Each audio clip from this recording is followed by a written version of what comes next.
दोस्तों, आपने कभी न कभी मखाना से बनी चीज तो जरूर खाई होगी और ये बात काफी इंटरेस्टिंग है कि दुनिया के 90% मखाने की खेती सिर्फ बिहार में ही करी जाती है। मखाना एक ऐसी चीज है जिसकी खेती नॉर्मल खेती के मुकाबले काफी ज्यादा इंटरेस्टिंग होती है। आपने ऐसी खेती के बारे में शायद ही पहले कभी सुना होगा। आज हम आपको मखाने की खेती से लेकर मखाना तैयार होने तक के सारे प्रोसेसेस को दिखाने वाले हैं। बस आप वीडियो के एंड तक हमारे साथ बने रहिए। तो चलिए शुरू करते हैं आज के इस इंटरेस्टिंग सफर को। दोस्तों, अगर शुरुआत करें इसकी खेती से तो मखाने की खेती बाकियों की तरह जमीन पर नहीं करी जाती, बल्कि जो गांव में तालाब होते हैं उनमें करी जाती है। दोस्तों, बीज बोने से पहले अक्टूबर नवंबर के महीने में पहले तालाब से जल खुम्बी और जो बाकी के अनचाहे पदार्थ होते हैं उसे बाहर निकालकर तालाब की सफाई करी जाती है। अब जनवरी के महीने में कुछ ऐसे मखाने को तालाब में बोया जाता है।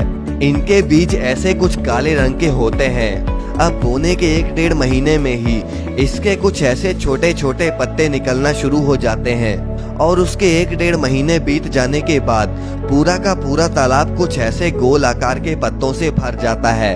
अब अप्रैल महीने के लास्ट तक आपको तालाब के ऊपर कुछ ऐसे छोटे छोटे फूल भी नजर आएंगे और 1 से 2 हफ्तों में जब ये बैंगनी फूल थोड़े बड़े होते हैं तो उसके ऊपर कुछ ऐसे कांटेदार फल आने शुरू हो जाते हैं। इन्हीं फलों के अंदर ही वो बीज होते हैं जो आगे चलकर मखाना बनते हैं। दोस्तों, मखाना के फूलों को तोड़कर सीधा उनके बीजों को नहीं निकाला जाता, बल्कि जब मखाने का फल पूरी तरह तैयार हो जाता है तो वो पानी के अंदर ही फूटने लगता है, जिससे इसका बीज पानी पर ही तैरने लगता है। वैसे इस बीज के ऊपर एक लाल रंग का कवर होता है और वो कवर 2-3 दिनों में ही गलना शुरू हो जाता है।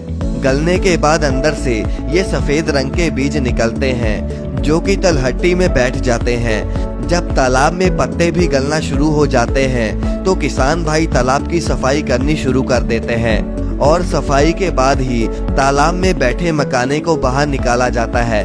वहाँ के लोग मखाने के बीज को बाहर निकालने के लिए एक लकड़ी के औजार का इस्तेमाल करते हैं जो कि एक जालीदार टोकरी की तरह होती है। इस टोकरी को यहाँ की भाषा में गांज कहा जाता है। वो लोग कुछ इस तरह से बीज को बाहर निकालते हैं। अब बीज को तालाब से निकालने के बाद उसे पैरों से ऐसे मसलकर बीज की सफाई करी जाती है, जिससे कि बीज के ऊपर का कवर निकल जाता है। अब इसके बाद बीजों को पानी से साफ कर दिया जाता है। इस प्रोसेस के बाद मखानों को धूप में अच्छी तरह सुखा लिया जाता है।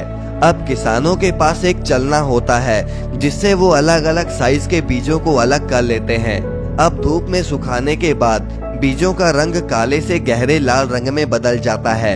अच्छे से सूखने के बाद उन दानों को मिट्टी के मटकों में भुना जाता है और भुनाई के बाद इन बीजों को टोकरियों में किसी छांव वाली जगह पर कुछ दिनों के लिए रख दिया जाता है। इससे होता यह है कि बीज के कड़े छिलके और अंदर का मुलायम लावा ढीला हो जाता है। इस प्रोसेस के बाद फिर से इन बीजों को भुना जाता है। आपको बता दें कि भुनने के लिए 4 मिट्टी के और एक लोहे की कढ़ाई की जरूरत होती है। अब भुनने के बाद जब वो बीज पॉपकॉर्न की तरह फूटना शुरू हो जाते हैं तो उन्हें लकड़ी के फट्टे पर रखकर लकड़ी की थापी से पीटा जाता है, जिससे कि छिलका टूटकर अलग हो जाता है और गर्म होने के चलते वो बीज लावा के रूप में बाहर चिटक जाता है और यही लावा मखाना बन जाता है।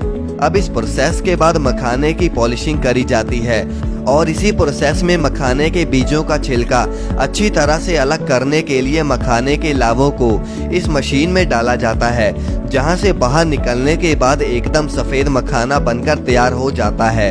अब इन मखानों को ऐसे ही पैकेट में वजन के हिसाब से पैक कर दिया जाता है। दोस्तों, वैसे सच में किसान भाइयों को हर एक चीज की खेती के लिए जी तोड़ मेहनत करनी पड़ती है। उनकी मेहनत के लिए एक लाइक तो जरूर बनता है। वैसे दोस्तों, किसान भाइयों के लिए आप क्या कहना चाहोगे? कमेंट में हमें जरूर बताएं और इस चैनल को सब्सक्राइब करना बिल्कुल मत भूलें।